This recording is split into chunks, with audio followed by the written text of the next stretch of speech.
Welcome to All in All. Great to be here. Today, we are embarking on a deep dive into a day that, well, it definitely invites chaos, doesn't it? And maybe a healthy dose of suspicion. We're talking about April Fool's Day. Right. It's this global thing, really. A specific day, April 1st, set aside for sanctioned pranks, sometimes really elaborate hoaxes, and just this general vibe of lighthearted deception. Or maybe not always so lighthearted sometimes. That is true, too, yeah. Exactly. So we've got this really interesting collection of articles, research notes, all sorts of stuff you pulled together. And our mission today for this deep dive is to kind of cut through the silliness a bit and really unpack it. Okay. We want to get into its history, which seems pretty tangled, explore what it actually means, understand its impact, how it's changed over time and in different places, trace how it evolved, especially now in the digital age, and try to figure out, what its relevance is for you listening today. Does it still matter? Is it changing? It's a fascinating journey, actually. We'll look at the origins, which are, well, they're pretty murky, maybe ancient roots, definitely some calendar confusion involved. Right. Then there's the whole era of mass media, those huge pranks that fooled entire nations. We have some great examples of those. Oh, yeah, the classics. And then bringing it right up to today, the online trickery, social media stuff, even corporate gags, which can be hit or miss. Definitely hit or miss. And kind of explore why we even do this whole embracing foolishness thing, even just for one day a year. Okay, sounds like a plan. Let's jump right in. Where do we even start with the origins? It sounds like it's not straightforward. No, not at all. The precise origin story, it's definitely shrouded in a bit of mystery. There's no single document, no here's where it began moment. So yeah, there's some uncertainty. Okay. I saw in the notes, though, there are some really old potential hints, like Chaucer, way back. Right, exactly. Chaucer's Canterbury Tales, 1392.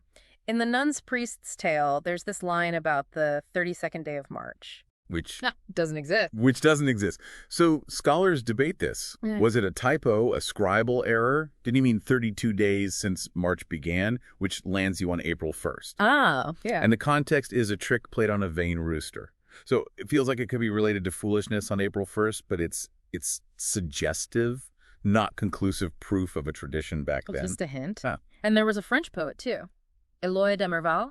Yes, in 1508, he mentions Poisson d'avril in his writing. Which is still the French term, right? April fish. It is, and it's strongly linked to the holiday in France. But again, his mention just shows the term, and presumably the practice existed then. It doesn't tell us why or how it started.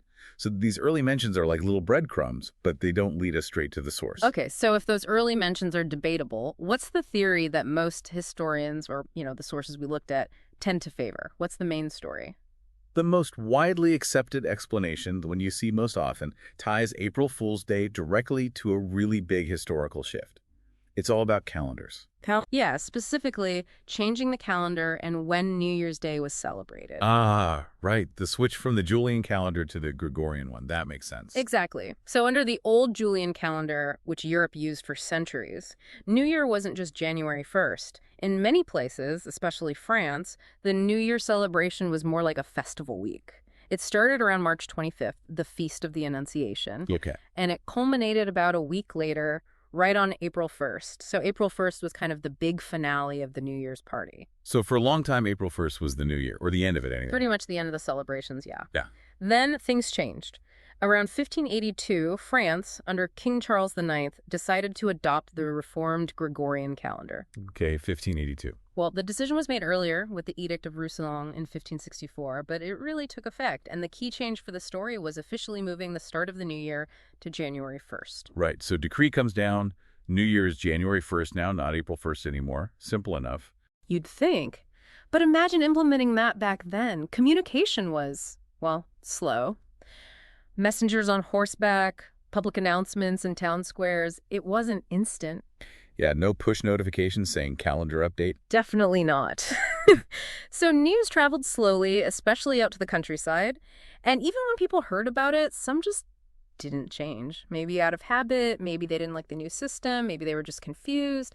They kept celebrating New Year's the old way, ending on April 1st. So you had these pockets of people still partying like it's March 31st while everyone else has already moved on. Exactly. They were literally out of step with the official calendar, and this is where the fool part supposedly comes in.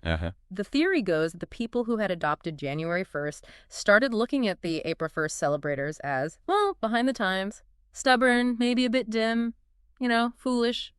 They were the April Fools. Because they hadn't caught up with the times. That clicks. It does fit together nicely. And it wasn't just calling them names. They started playing jokes on them. Practical jokes. Like what kind of jokes? Things like sending them on fool's errands. Asking them to fetch something impossible like a bucket of steam or pigeon's milk. Or maybe send them to find someone who doesn't exist. Just wild goose chases to make them look silly for falling for it. Exactly. Or sending fake invitations to parties on April 1st. Things designed purely to ridicule them for sticking to the old date. And this act of mocking the traditionalists, the ones left behind by the calendar change, is seen as evolving into the general custom of playing pranks on April 1st. Wow. So it started as kind of targeted mockery based on a calendar change. And the Poisson d'Avril, the April fish thing, how does that connect? That fits right in. Poisson d'Avril, April's fish. The symbolism is key. Think about a young fish in the spring. They're seen as naive, easy to catch, gullible. Easily hooked. Exactly. So the people still celebrating the old New Year were like these easily caught fish. They were fooled by the calendar change, easily tricked by the jokes. It became a metaphor for their gullibility. And that led to the paperfish tradition. Yes, the classic French April Fool's joke. Trying to secretly tape a paperfish onto someone's back without them noticing. When they finally discover it, or someone points it out, the prankster yells, Poisson d'Avril! The person wearing the fish is the symbol of the gullible April fish. So a tradition that feels pretty harmless now, actually, might stem from, essentially, making fun of people who were slow to adopt a new calendar. That's kind of fascinating and a bit pointed. It gives it a specific historical anchor, for sure. But there's another layer to consider, something else the sources bring up. It might not just be about the calendar. Oh, what else? There's this idea of a possible, maybe a universal human impulse at play, something older or running parallel. An impulse for what? Just being silly. Sort of. More like an impulse for playful disruption, for laughter, maybe releasing tension, especially linked to the change of seasons, specifically winter turning into spring. Okay, how so? Well, think about springtime festivals in other cultures. The sources mention Holi in India, for example. Right, the Festival of Colors. Usually late March, right? Yeah, exactly. And while it's famous for the colors, Holi is also deeply about playfulness. There's chasing, jokes, mock battles, a general atmosphere of joyful chaos where normal social rules get temporarily relaxed. A bit like turning things upside down for a day. Precisely. Yeah. And then there's Nowruz, the Persian New Year, celebrated around the spring equinox, that also has elements of renewal, joy, and often includes playful customs. So other springtime celebrations around the world also have this element of playful rule breaking. Yeah, it suggests that maybe there's a broader human tendency, maybe something quite deep-seated, to mark the end of the darkness and cold of winter and the arrival of spring with laughter, jokes, and this kind of temporary social inversion, where the world gets turned upside down for a bit. So April Fools might tap into that older seasonal impulse, not just the French calendar thing. That's the idea. Perhaps the calendar change in France just gave a specific date, April 1st, and a specific narrative, the fools who miss the memo, to an already existing, more widespread cultural tendency to celebrate spring's arrival with jest and revelry. It's possible both things are true, The calendar story provided the hook, but the impulse was already there. That makes a lot of sense. A convergence of history and maybe something more fundamental about how humans mark time and seasons. Okay, so it starts, or at least gets codified, in France. How does it spread from there? It's pretty global now. It travels through, cultural diffusion, people moving, trade, stories spreading. From France, it definitely moved into other parts of Europe. By the 18th century, so the 1700s, it seems pretty well established in Britain and Scotland. Okay, Britain and Scotland get it. Yeah. And then across the Atlantic. Yep. Brought over to the American colonies by settlers from both England and France. They carried their customs with them. But what's interesting is that as it spread, it wasn't just copied exactly. Different places put their own spin on it. Right, the variations. Scotland had a particularly interesting one, didn't it? A 2-day affair. They really leaned into it. Yes, a 2-day event. Day 1 is Hunt the Gawk Day. Hunt the... Gawk. What's a gawk? A gowk is an old Scots word for a cuckoo bird, but it was also used as slang for a fool, a simpleton. Ah, so hunt the fool day. Makes sense. And the main prank was the fool's errand again, but often done with a sealed letter. You'd send someone with this letter to deliver to someone else. Inside, the letter would say something like, "Dinna laugh and dinna smile, but hunt the gowk another mile." Don't laugh, don't smile, send the fool another mile. Pretty much. The recipient was supposed to read it, pretend the errand was real, and send the poor gowk off to yet another person with the same instructions. A chain of foolishness. Like a human Jane letter prank. That's brilliant. And the second day in Scotland. Day 2 was called Taily Day. And as the name implies... Pranks involving the backside. Exactly.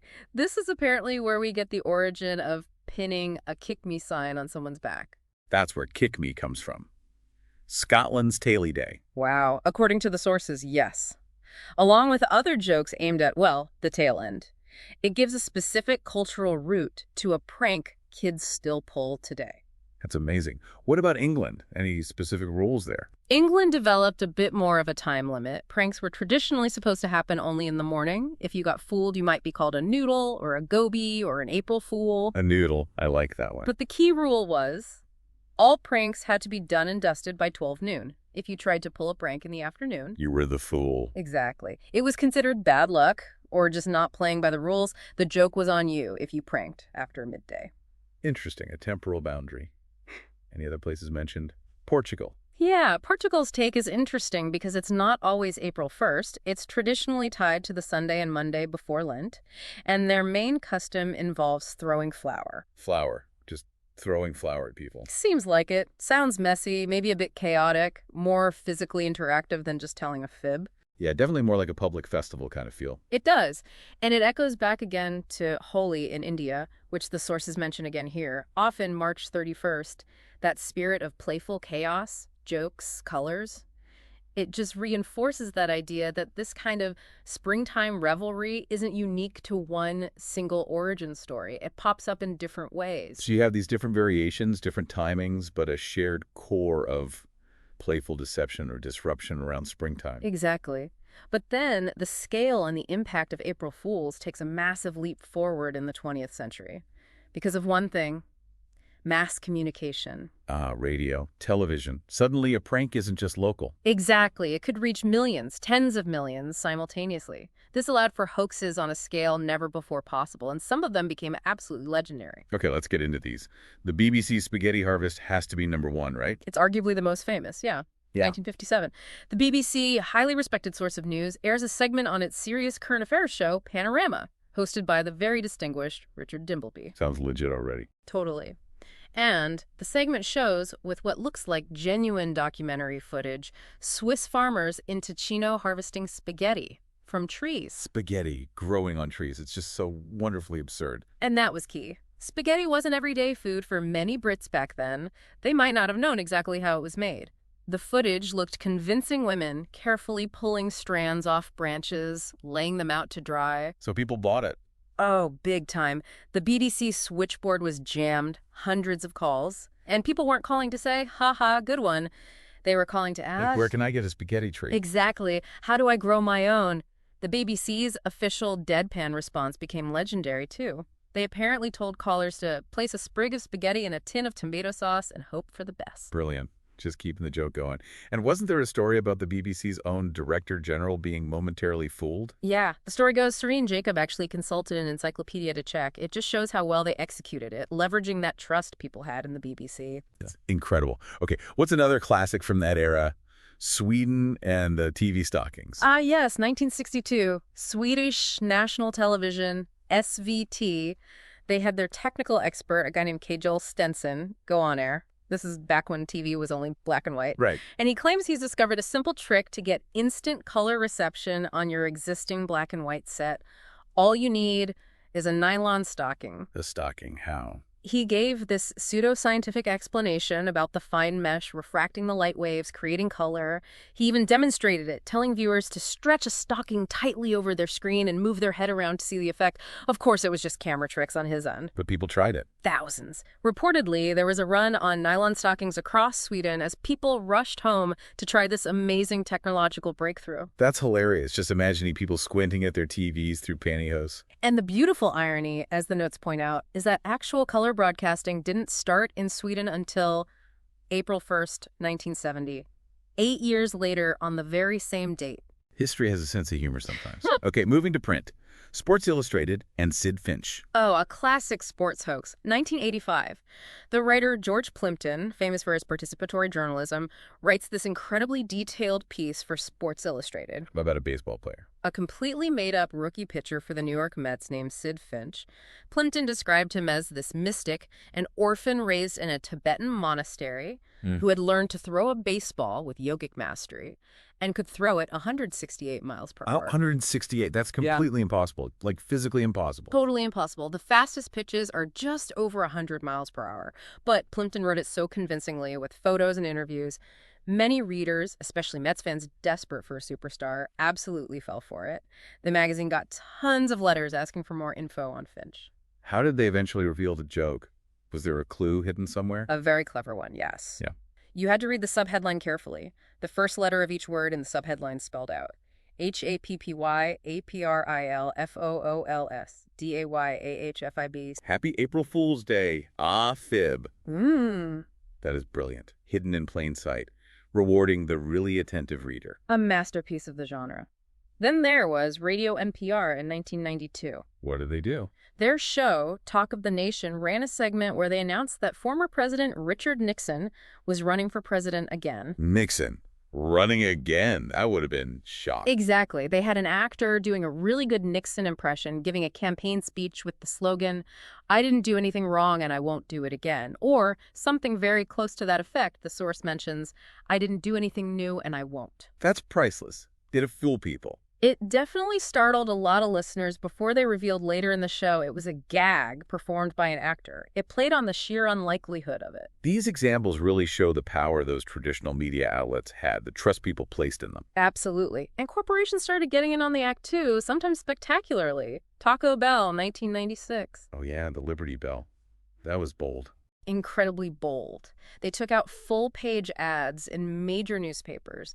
The New York Times, Washington Post, Philadelphia Inquirer. Full pages. That's a commitment. What did the ads say? They announced that Taco Bell, in an act of corporate citizenship to help reduce the national debt, had purchased the historic Liberty Bell from the federal government. Purchased the Liberty Bell. And was renaming it the Taco Liberty Bell. Oh my God, the reaction must have been immediate. It was volcanic. People were furious.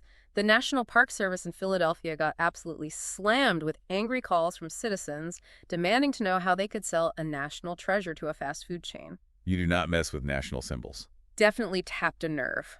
Taco Bell let the outrage build for a few hours before issuing a press release revealing it was all a hoax around noon. Smart timing. Letting it run, but not too long. Wasn't there a great comeback from the White House? Yes. The White House press secretary at the time, Mike McCurry, was asked about it. Without missing a beat, he deadpanned that, yes, the Lincoln Memorial had also been sold and would henceforth be known as the Ford Lincoln Mercury Memorial. Perfect response. Just lean into the absurdity. Any other big media ones worth mentioning? The Space Needle? Seattle, 1989. This one shows the potential downside. A local comedy show called Almost Live aired a fake news report. What was the news? That the Seattle Space Needle had suddenly collapsed. They did it really well, mimicking the style of a real breaking news bulletin with shaky camera footage, pre-recorded obviously, fake eyewitnesses. Oh, wow. That seems risky. People love the Space Needle. Extremely risky. It was too convincing. It caused genuine panic across the city. People started calling 911, news stations, fearing the worst. No, it wasn't funny. It just scared people. Pretty much. The station was overwhelmed with calls, and the show had to interrupt its own broadcast shortly after to issue an apology and reassure everyone the needle was fine, it was just a joke. It really highlighted how these things can cross a line from prank to causing real distress. Yeah, a cautionary tale about knowing your audience and the potential impact. Yeah. Okay, so that's the mass media era. How has it changed now? We're in the digital age. Yeah. Social media dominates. Is April Fool's even the same thing anymore? It's definitely evolved again, and maybe even faster. The shift is huge. It's gone from those big centralized media hoaxes to something much more decentralized, personalized even, and definitely driven by virality. So less about the BBC fooling the nation, more about individuals or brands trying to get clicks and shares online. That's a big part of it, yeah. The tools for creating believable fakes, or at least plausible-looking ones, are now in everyone's hands, or, well, potentially billions of hands. Right. So April Fool's now plays out through viral memes, through satirical news articles that look just like the real thing, maybe posted on fake websites. The Onion taken to the extreme. Kind of, yeah. Or you see influencers staging elaborate pranks, or brands creating clever or sometimes cringy digital campaigns, all designed to be shared on Instagram, TikTok, Twitter, you name it. So is it still about the classic pranks, like the whoopee cushion, or is it more about spreading stuff online? It's definitely shifted online. The source mentioned that example of the FMU fraternity chapter, Kappa Alpha Psi. What do they do? They posted this flyer on Instagram for a fake event called Shimmy Like a Noop. Whoop is a nickname for members, and shimmying is related to one of their signature dance moves. So it was an inside joke, really. Okay, targeted at their own community. But they made the flyer look official, posted it widely, and the explicit goal was to get attention to drive engagement on their page. And it worked. Tons of likes, shares, comments, mostly from people who had no idea it was a joke. Ah, so the prank wasn't just the joke itself. It was using the joke format to game the algorithm and get visibility. That's a key aspect of the digital age version, yeah. Accessibility is way up from anyone can try to pull an online prank, but the risk goes up too. Riskier how? Because it spreads faster. Faster, wider, and with less control. A joke can escape its original context instantly. Think about viral trends. A single post can explode globally in hours. Hashtags trend, videos get millions of views, memes spread like wildfire. Or a network effect, right? Exactly. Social media is built for amplification. Every share potentially exposes it to hundreds or thousands more people. Algorithms often push whatever gets engagement, likes, comments, shares, whether it's true or not. So hoaxes can get amplified just because they're provocative or funny. And everyone participates, even just by reacting or sharing. Right. It becomes this massive interconnected conversation, which is interesting. It shows how linked we are globally, but it also means misinformation or just a joke mistaken for reality can spread incredibly efficiently. It really does highlight the speed of information and disinformation today. What about the future? The notes had some AI-generated predictions for future tech pranks. Those were pretty out there. Yeah, those are fun. They kind of imagine how April Fools could evolve as technology gets even more integrated into our lives. Like, the AI predicted Google might launch Gugan? Gugan? What's that?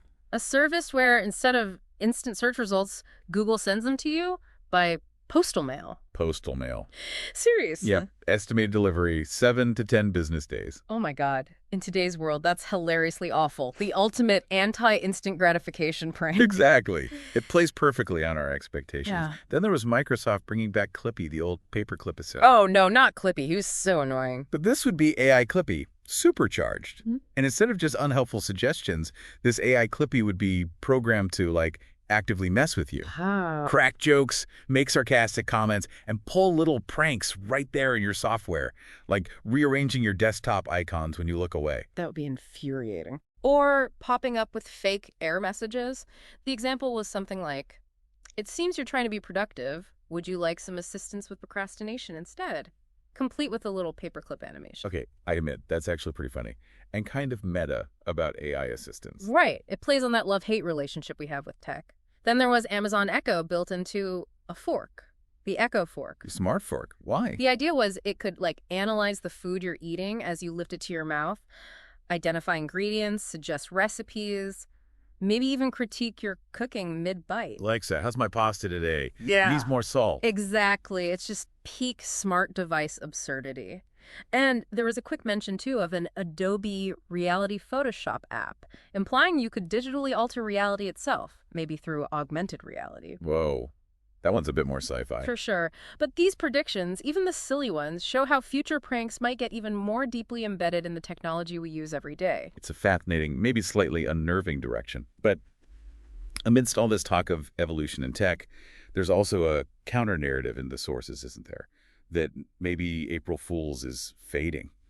or becoming less enjoyable. Yeah, that perspective is definitely present. Some people, maybe particularly younger folks like college students or just people in general, seem to feel it's less relevant or fun now. Why is that? What are the reasons given? Well, a big one is the sheer amount of misinformation we already deal with every single day. Hoaxes aren't just an April 1st thing anymore. They're constant online noise. So dedicating a day to more potential falsehoods just feels exhausting, maybe. That seems to be part of it. When you're already trying to figure out what's real and what's fake all the time, a day celebrating fake stuff can feel less like a fun break and more like just more work. Or it loses its punch. Yeah, the novelty wears off if the environment is already deceptive. Plus, social media and AI blur the lines so much. Is that weird picture a joke, a mistake, or a sophisticated deepfake? It's harder to tell, which makes the gotcha moment less clear or satisfying. And corporate pranks. Right, those often feel less like genuine humor and more like, marketing ploys, just trying to get attention and seem relatable, but often falling flat or feeling forced. Look how zany we are. Buy our insurance. Pretty much. And then there's the word prank itself. Its meaning has kind of shifted, hasn't it? How so? Because of all those online prank channels, the ones where people do stuff that's not funny, it's just cruel or annoying or invasive or dangerous, all just for views. That really negative association taints the whole idea of a lighthearted April Fool's prank. So the term itself has baggage now. It definitely can. And finally, some sources suggest that maybe the general state of the world plays a role. With so much real-world absurdity, polarization, constant bad news. Maybe people just don't have the appetite for manufactured chaos or deception, even if it's meant in fun. When reality feels like a prank sometimes, you don't need an official day for it. That could be the sentiment for some, yeah. It makes April Fools feel redundant, or maybe even tone-deaf. That paints a pretty downbeat picture. But surely not everyone feels that way. People still do it, right? Oh, absolutely. The sources are clear on that, too. For many, many people, especially within families or groups of friends, it's still a cherished tradition. There were those personal examples. Like the inside joke about the beef tacos versus cabeza. Exactly. A running gag that only makes sense and is only funny to the people involved. Or hiding someone's car keys, simple, classic, annoying, but usually harmless fun between people who know each other well. And that story about the fake pregnancy announcement. Yeah, the one that was a running April Fool's joke for years and years. Until one year, it wasn't a joke anymore, it was real. That's actually kind of sweet. Shows how it can be woven into personal histories. It really does.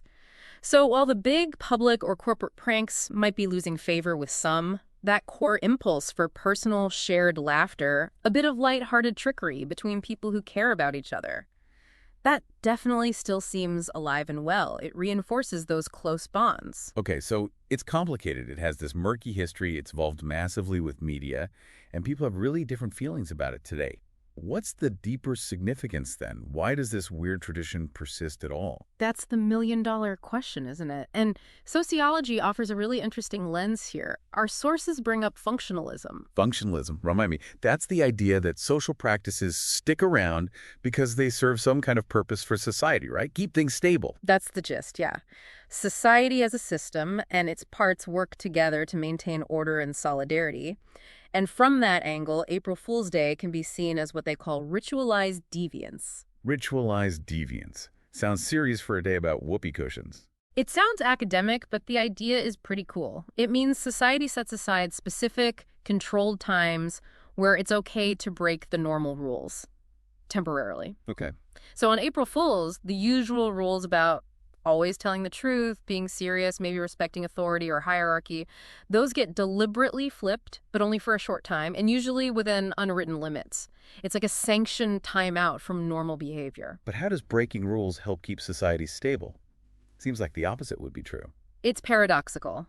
The theory is that by allowing this controlled, temporary release of tension, the tension that builds up from following rules all the time, it actually strengthens the social order in the long run. Like a safety valve, letting off steam so the whole system doesn't explode. Exactly like a safety valve. It lets people playfully push boundaries without causing real chaos. And by stepping outside the norms for a day, it actually highlights what the norms are the rest of the year.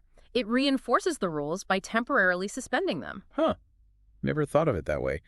And how does it create unity? Being full doesn't always feel unifying. Well, in theory, on April Fool's Day, everyone is a potential target. Everyone's equally vulnerable to being the fool. That shared vulnerability, the shared anticipation, the shared laughter when a joke works and isn't mean, that can create a sense of camaraderie. We're all in this together, whether we're the prankster or the pranky. Exactly. It can level the playing field for a day. So from this view, allowing a little bit of foolishness isn't just silly. It might actually be a wise strategy for keeping society humming along. It allows for flexibility. That's a much deeper way to look at it. Gives it a real social function. And we can also link this carefully to what we know about humor in general. The notes mentioned a humor study not specific to April Fools, but relevant. What did the general humor research find? It found that humor, used well, tends to make social interactions more lively. It can make people feel closer in relationships, and it can even sometimes help smooth over conflicts, provide release, shift perspective. So, a good April Fool's prank, one that's funny to everyone involved and doesn't cause real harm, taps into those positive social functions of humor. That seems likely, yes. When it works, it builds bonds, creates shared positive memories, and reinforces that sense of community, which feeds back into that functionalist idea of strengthening the social fabric. But of course, the flip side is that humor, including pranks, can obviously backfire if it's cruel or targeted, which leads us right into the practical side of things today. Right. Practical relevance. So, moving beyond the history and the theory, what does April Fool's mean for us right now, navigating the world in current year? Well, maybe the biggest practical takeaway, especially now, is the reminder about skepticism. It's like an annual drill. A drill for dealing with fake stuff. Pretty much. Because, as we've said, misinformation isn't a one-day event. It's constant. The sources mentioned how real events, like that awful bridge collapse in Baltimore, get instantly swarmed with false narratives and conspiracy theories online. So April Fool's is like a practice round for spotting the fakes that happen every other day. You could see it that way. It forces you, for a day at least, to question what you're seeing and hearing. And it highlights just how tricky it's become to tell the difference between a harmless joke, satire, an honest mistake, or deliberate, harmful disinformation, especially online. And it's getting harder with technology like AI. Definitely. Those AI-generated images, deepfake videos, fake audio, they're getting incredibly realistic. The old tells, weird hands in pictures, strange blinking in videos, garbled text they're disappearing as the tech improves. So you can't always trust your eyes or ears anymore. Not automatically, no. Which means critical thinking, taking that extra second to verify information. That's not just for April 1st. It's becoming a basic survival skill for navigating the modern world. What kind of practical advice did the sources give for doing that, especially with online stuff? A big one, given how fast things spread, is simply to pause before you share something, especially if it makes you really emotional, angry, shocked, happy, whatever. Strong emotions can shut down critical thinking. Don't just react and hit retweet or share. Right. Take a breath. And be extra careful if the story perfectly confirms everything you already believe or paints the other side as completely evil or stupid. Misinformation often plays directly to our existing biases. Because we want to believe it. Exactly. So ask yourself why you want to share it. Have you actually checked if it's true from a reliable source? Or are you just sharing because it feels good or validates your views? That's a tough question to ask ourselves sometimes. It is. Other basics include trying to find the original source of a claim or image, checking multiple reputable news outlets, not just random blogs or social media posts, and just being aware of common manipulation tactics. Okay, so vigilance is key. But what about the other side, the ethics of actually doing the pranking? That seems crucial too. Absolutely critical. And the sources really stress the potential for harm. The fundamental problem with pranks is consent, isn't it? How do you get consent for a surprise? You can't, really. Not informed consent. The whole point is the surprise. And people's boundaries are different. What's funny to you might deeply upsetting to someone else. And those boundaries can change depending on the day or their mood. Yeah, a joke that lands fine one day might be awful the next if someone's stressed or vulnerable. Exactly. And online, a prank can reach way more people than you intended and stick around forever. So the potential to cause real hurt, embarrassment, or distress is significant. The sources were very clear about certain types of pranks being completely off limits, absolute no-nos. What kind of things fell into that category? Joking about serious relationship stuff like breakups or divorce, the sources flat out called this potentially emotionally abusive. It plays on deep fears and insecurities. Yeah, that's definitely not funny. What else? Joking about life-threatening illnesses or major health scares, it's incredibly insensitive and stressful, especially for people who've experienced that themselves or with loved ones. Also, pranks designed purely to make someone panic. Like the fake emergency call. Yeah, calling someone pretending a loved one is seriously injured. Or the fake pregnancy announcement was specifically highlighted again as often cruel, not funny, especially if it plays on family dynamics or past trauma. The source basically said doing that isn't being a prankster, it's being an asshole. Strong words, but probably accurate in those cases. It's about the impact, not the intent. Exactly. The humor, if any, should never come at the cost of someone's basic emotional safety or trust. And corporations mess this up too. The Google mic drop failure is a perfect example. Remind me about that one. It involved Gmail, right? Yeah, 2016. For April Fools, they added a new button next to the regular send button in Gmail. It was a send plus mic drop button. Mic drop. Clicking it sent your email, but it also inserted an animated GIF of a minion dropping a microphone, and crucially, it muted the entire email thread so you wouldn't see any replies. Oh, wow. I could see how that could go wrong. It went horribly wrong. People hit it by accident on really important emails, job applications, serious business communication, condolences. Imagine sending your boss a critical report followed by a minion GIF, and then you miss their urgent reply because the thread is muted. Disaster. People lost jobs over it, apparently. There were reports of negative consequences, yes. It interfered with essential communication in a totally unexpected way. It showed how even a funny corporate gag can cause really problems if it messes with core functionality people rely on. Though responsibility is huge, whether it's personal or corporate. Okay, putting this all together then. The history, the evolution, the fun, the potential harm, the misinformation context. Does April Fool's Day still actually serve a purpose? Is it useful anymore? That really is the core question for today, isn't it? In a world already drowning in fake news and manipulation, does a day dedicated to fooling people help or hurt? Does it make us sharper, more critical thinkers, that annual reminder to check things twice? Or does it just add to the noise? Does it normalize deception, make us more cynical, and maybe even wear down our ability to trust each other? That's the tension right there. The sources kind of suggest it could go either way. April 1st, like any day, presents an opportunity. It can be that nudge towards healthy skepticism, questioning, verifying, not just blindly accepting. But not tipping over into just assuming everyone is lying all the time. Exactly. Avoiding that unhealthy, corrosive cynicism. Finding the balance between being critically aware of the information you consume, but still being able to trust people and engage openly. That's the tightrope walk. Okay, so wrapping this up, we've covered a lot of ground on April Fool's Day. It's been quite the journey. It really has. From those murky origins, maybe tied to calendar shifts in France, maybe tapping into older spring festivals. We saw how it spread, how different cultures like Scotland put their own unique, sometimes painful-sounding spins on it. Yeah, Taily Day sounds rough. And then the huge shift with mass media, the BBC spaghetti, the Swedish stockings, Sid Finch pranks reaching millions, leveraging trust in institutions. Right. And then into our current era, the digital age, social media, where it's all about virality, memes, influencer stunts, corporate marketing attempts, and that constant backdrop of real misinformation blurring the lines. We explored the why, too, that sociological idea of ritualized deviance, a safety valve, maybe strengthening society by allowing controlled rule-breaking, fostering unity through shared foolishness. And landed on the practical side for today, the urgent need for skepticism, the difficulty of spotting fakes, the vital ethical lines around pranking consent, harm, not being cruel. The Google mic drop lesson. It really feels like a tradition caught between harmless fun and potential harm, especially now.